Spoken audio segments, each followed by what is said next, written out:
1959 में हुई यूराल पर्वत की घटना, जिसे द्यातलोव पास घटना यानी डियाटलोव पास इंसिडेंट भी कहा जाता है, एक रहस्यमय और दुखद घटना थी। यह घटना रूस के उत्तर में यूराल पर्वत की बर्फीली ढलानों पर घटी थी, जिसमें 9 पर्वतारोहियों की संदिग्ध परिस्थितियों में मौत हो गई थी। जनवरी 1959 में उराल पॉलिटेक्निक संस्थान के 10 सदस्यों की एक टीम ने यूराल पर्वत की ओर एक अभियान की योजना बनाई। इस टीम का नेतृत्व 23 वर्षीय अनुभवी पर्वतारोही इगोर द्यातलोव कर रहे थे। टीम का उद्देश्य ओटोटन पर्वत की चोटी पर पहुंचना था, जो कि एक चुनौतीपूर्ण और बर्फीला मार्ग था। टीम ने 27 जनवरी को यात्रा शुरू की और एक सदस्य यूरी युदिन स्वास्थ्य समस्याओं के कारण 28 जनवरी को टीम से वापस लौट गया। इस प्रकार 9 लोग इस अभियान पर आगे बढ़े। 1 फरवरी की रात जब वे यूराल पर्वत के पास स्थित खोलन स्याकल नामक जगह पर पहुंचे, तो उन्होंने वहां अपने तंबू लगाए। यह जगह मौसम और तापमान की दृष्टि से अत्यंत कठोर थी। उस रात कुछ अज्ञात कारणों से इन पर्वतारोहियों ने अपने तंबू के अंदर से बाहर की ओर भागने का प्रयास किया। रहस्यमय रूप से वे अपने तंबुओं को अंदर से काटकर बाहर निकले और बर्फ में बिना उचित कपड़ों के भागते दिखाई दिए।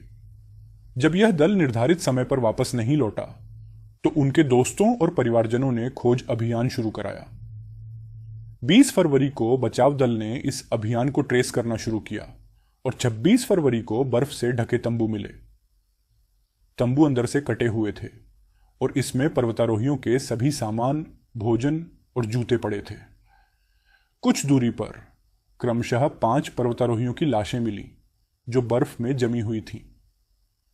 इन सभी के शरीर पर कोई बाहरी चोट के निशान नहीं थे, लेकिन ऐसा लग रहा था कि वे ठंड से मर गए थे। बाद में मई में बाकी 4 सदस्यों की लाशें भी मिलीं, जो बर्फ के नीचे एक घाटी में थीं। इनमें से कुछ लोगों के शरीर पर भीषण चोटों के निशान थे, जैसे किसी की पसलियां टूटी हुई थीं और किसी का सिर गंभीर रूप से घायल था। एक महिला की जीभ भी गायब थी। इस घटना को लेकर कई सिद्धांत बनाए गए, लेकिन आज तक इसका कोई स्पष्ट कारण नहीं मिल पाया है। लोगों का मानना है कि उनके तंबू पर हिमस्खलन हुआ था, जिससे वे घबरा कर तंबू काटकर भागे। हालांकि घटनास्थल पर हिमस्खलन के स्पष्ट संकेत नहीं मिले। अब आप बोलोगे कि हिमस्खलन किसे कहते हैं? हिमस्खलन किसी ढलान वाली सतह पर तेजी से हिम के बड़ी मात्रा में होने वाले बहाव को कहते हैं। ये आमतौर पर किसी ऊंचे क्षेत्र में उपस्थित हिमपुंज में अचानक अस्थिरता पैदा होने से आरंभ होते हैं। शुरू होने के बाद ढलान पर नीचे जाता हुआ हिम गति पकड़ने लगता है और इसमें बर्फ की और भी मात्रा शामिल होने लगती है। स्थानीय मानसी जनजाति के बारे में भी कयास लगाए गए थे कि उन्होंने इस क्षेत्र को पवित्र मानते हुए पर्वतारोहियों पर हमला किया होगा, लेकिन कोई प्रमाण नहीं मिला। कुछ लोग मानते हैं कि यह क्षेत्र एक गुप्त सैन्य परीक्षण का हिस्सा था और इस दौरान वे किसी प्रकार के विस्फोटक या ध्वनि हथियार की चपेट में आए होंगे। एलियंस और अलौकिक शक्तियां। कुछ षड्यंत्र सिद्धांतों का दावा है कि यह घटना एलियंस या अलौकिक शक्तियों का परिणाम हो सकती है। सोवियत संघ द्वारा इस घटना की जांच की गई, लेकिन किसी स्पष्ट निष्कर्ष पर नहीं पहुंचा जा सका।